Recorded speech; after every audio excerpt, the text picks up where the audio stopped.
Hello and welcome to Unshakable with Human Design. I'm your host, Nicole Leno, and today we're going to dive into the topic of fear. We're going to talk about fear, and we're going to talk about specifically about fear versus misalignment. And I see this happen a lot, and usually what happens is, when we get scared, and if you're an entrepreneur listening to this show, we kind of we kind of scare ourselves constantly because we're always pushing the envelope, we're always growing, we're always venturing off into the unknown, and that's scary. But this came up in Business by Design with one of my clients where she asked me, she's like, how do I know if I'm experiencing a fear that I should walk through, or if it's my alignment telling me that something's off? And I was like, that's a great question. That is a really great question. And I love when people ask these questions because that's one, what I'm here for, but it's also, it shows that you're really integrating the information. You're asking the question as you're going through life and being like, how can I tell if I'm picking up on a fear, I'm picking up on something that's saying no, but is it a correct fear that I should listen to and stop?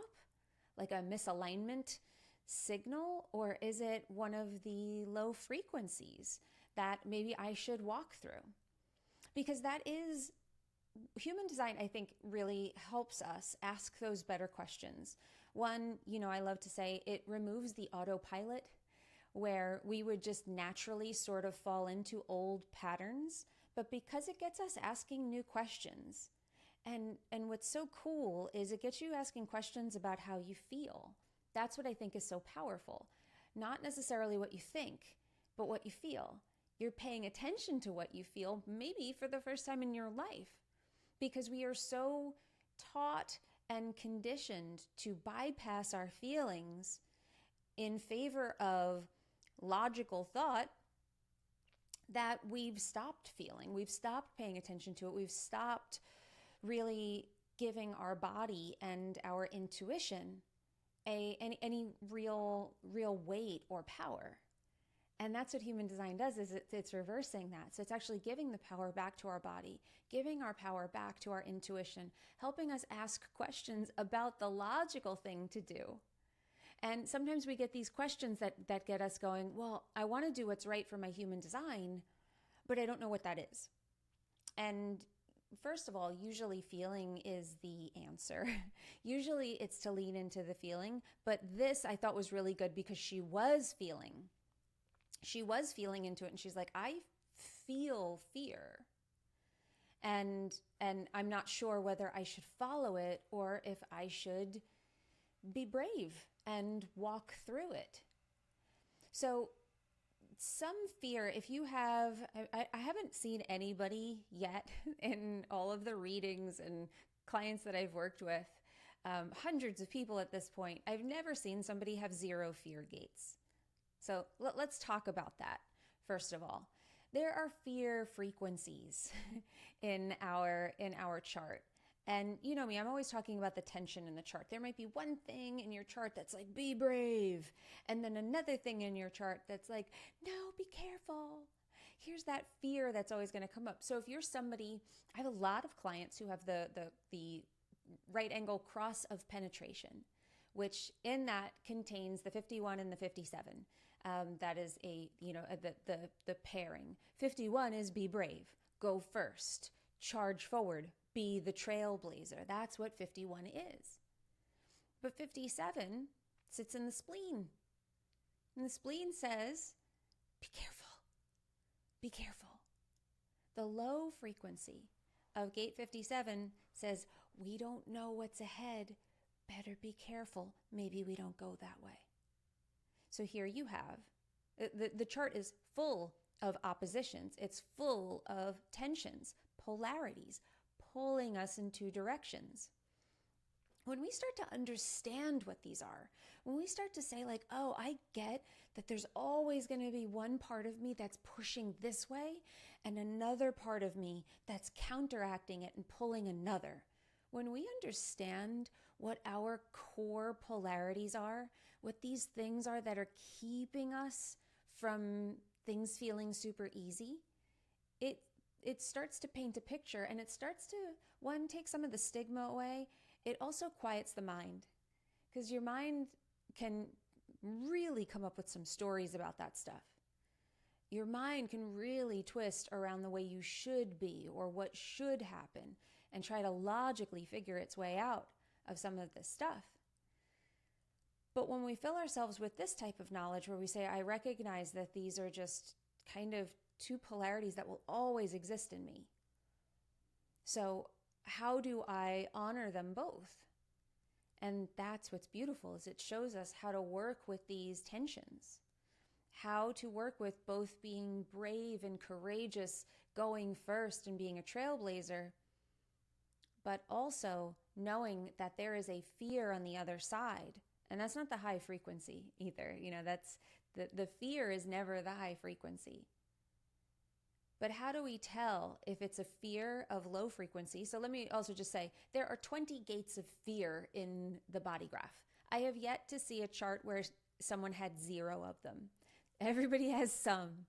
So, and the way you can tell, I'm not going to rattle off all 20 of them, but the way you can tell is if you have gates activated, and it doesn't matter if you have a defined or an undefined center, gates activated are going to give you some consistency in these types of fear, in that particular type of fear. In the spleen, all of the gates in the spleen resonate with a certain type of fear. This is like existential fear. This is like the fear of like, we're not going to make it. This is like, life or death kind of fear, survivalist kind of fear in the spleen, because that's what the spleen does. It is intuition about what keeps us safe, what is safe, right, and good for this body that we're walking around in. Then we have the Ajna. Now the Ajna is mental fears. Low frequency of gates in the Ajna center have to do with mental fears. So this is going to be stuff that really tangles your thoughts up. You're going to want to try to think your way out of them, and they can feel really overwhelming. And then we also have the solar plexus. So these are the 3 awareness centers in the body graph. And when we have awareness tends to get worried about things. Awareness tends to have like alarms.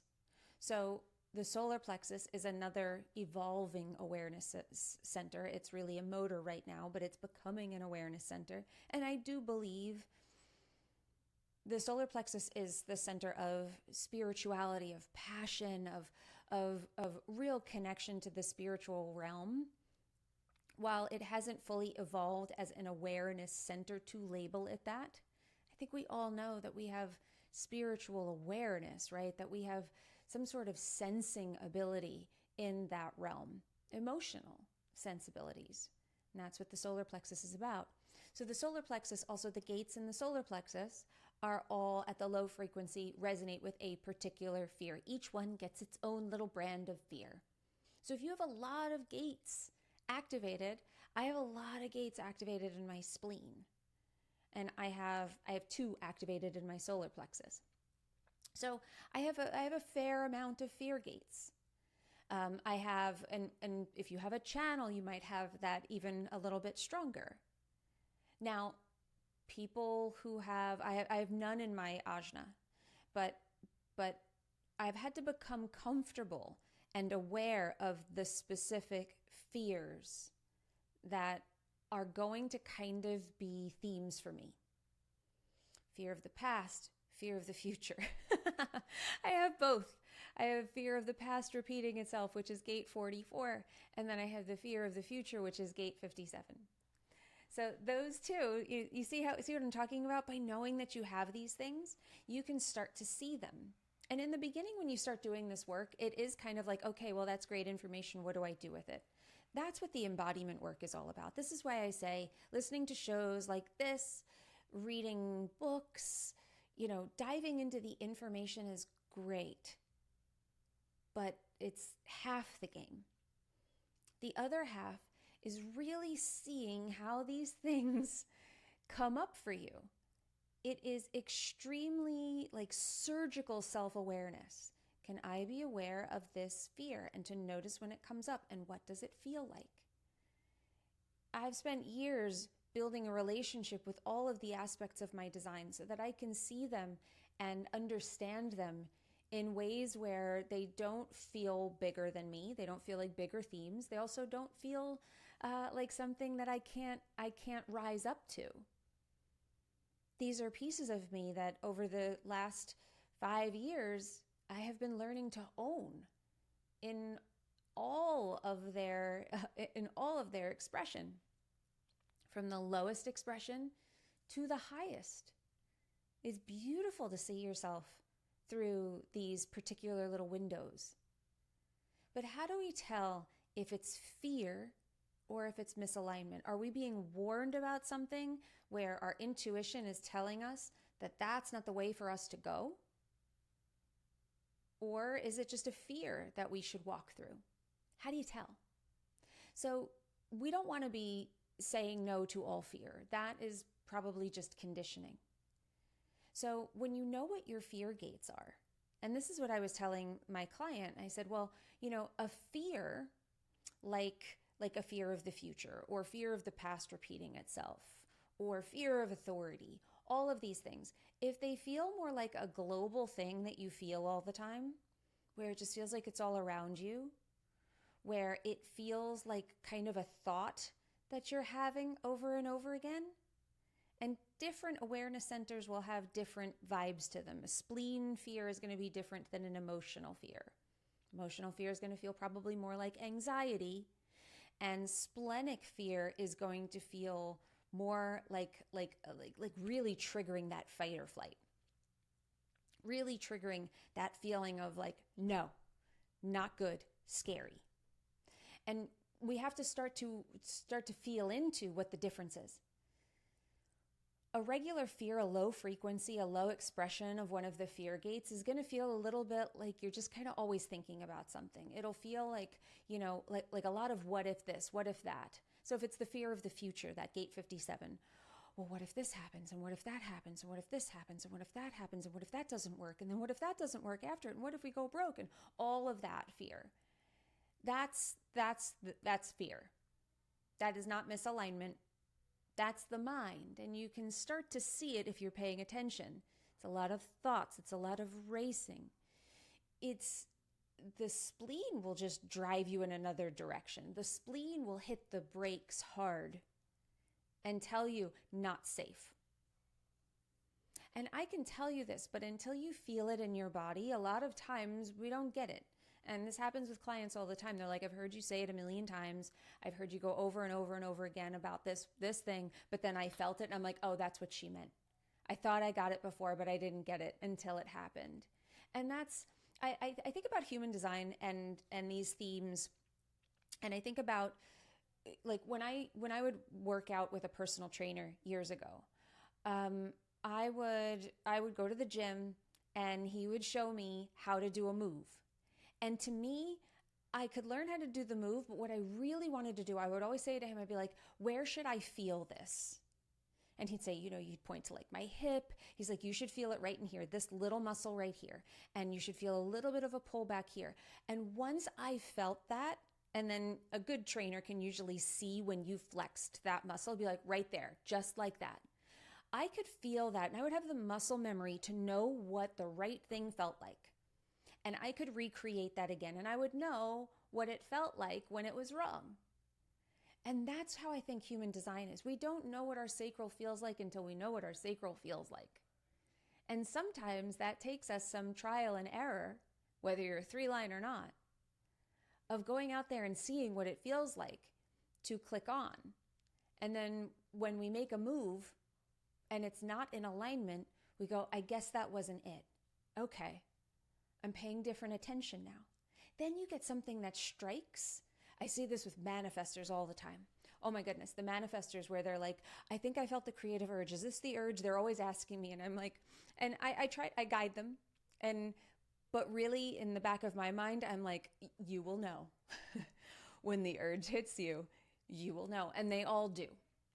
And they all come to that point where they're like, oh my God, they're writing in our Telegram and they're just like, okay, I get it now. I know what it feels like. I just had an urge and it was like, I remember one client describing it. She's like, I feel like I'm Carrie Matheson in Homeland, where she has like the crazy crime board up in her house and like all the papers are around, like where, and she's ugly crying and she's like that's how I feel right now. Like I feel like, it's all coming together and I can't sleep and I can't do anything else because it just has to come out of me. It's like like an exorcism.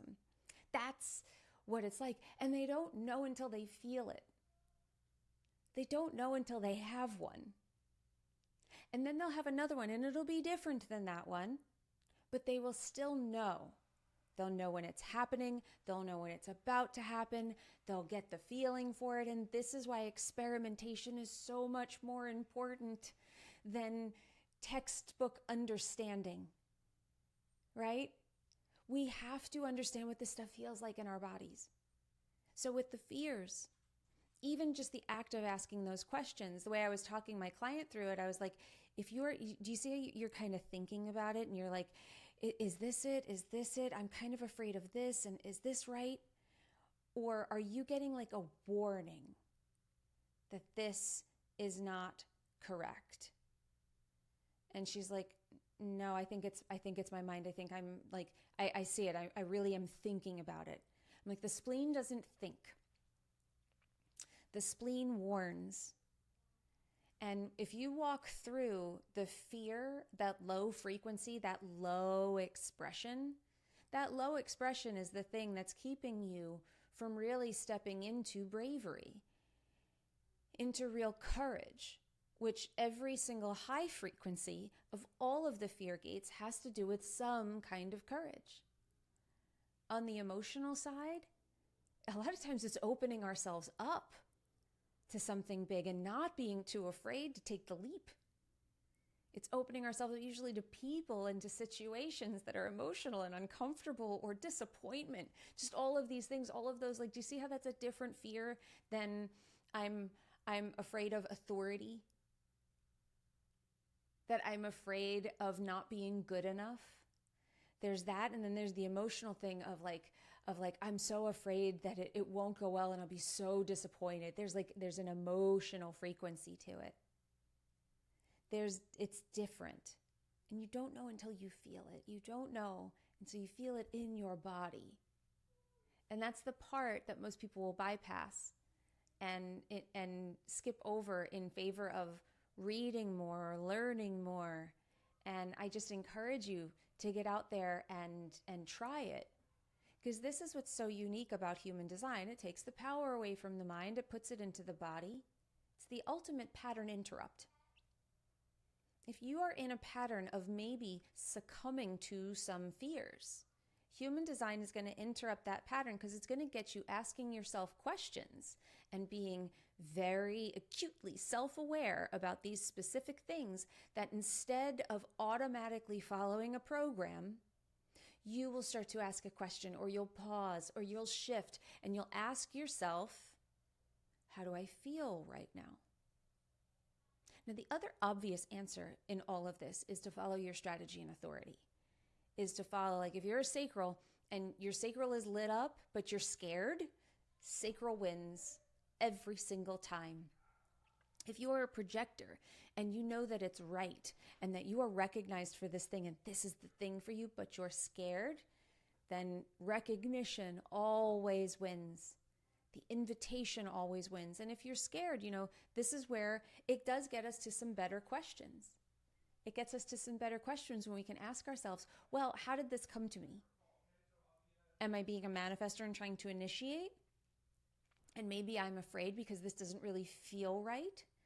And this is where when I ask questions of people, I love to prod deeper into the situation, into what they're experiencing. Because when we go deeper, then we get to the real heart of the problem. And we can really see what's driving the action. The fear is just your mind spinning. And we just need to take the power away from your mind and put it back where it belongs.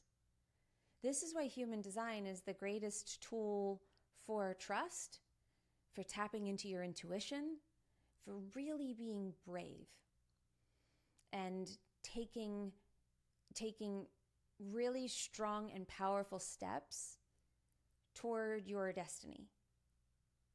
So many people I talk to feel like they have a purpose and there's something calling them, but maybe it doesn't fit in with the life that they've created, at least not perfectly. Maybe it doesn't fit in with the job that they have, or the business that they've built, or the relationship that they're in. And they're afraid that if they rock the boat and make a change, that's going to screw everything up. What I've noticed with human design is that over time, when you start to follow it, it gets so much easier to step into the unknown because you're used to not making logical decisions. You're used to making decisions that feel right. You're used to following something that doesn't make sense. And up until now, so many people have only done the things that made sense. And even if they've stepped outside of that comfort zone and made some courageous decisions to do something that felt a little out of the box, it's still, they might not trust it as much as they trust a logical pattern that they follow and their mind and everybody approving.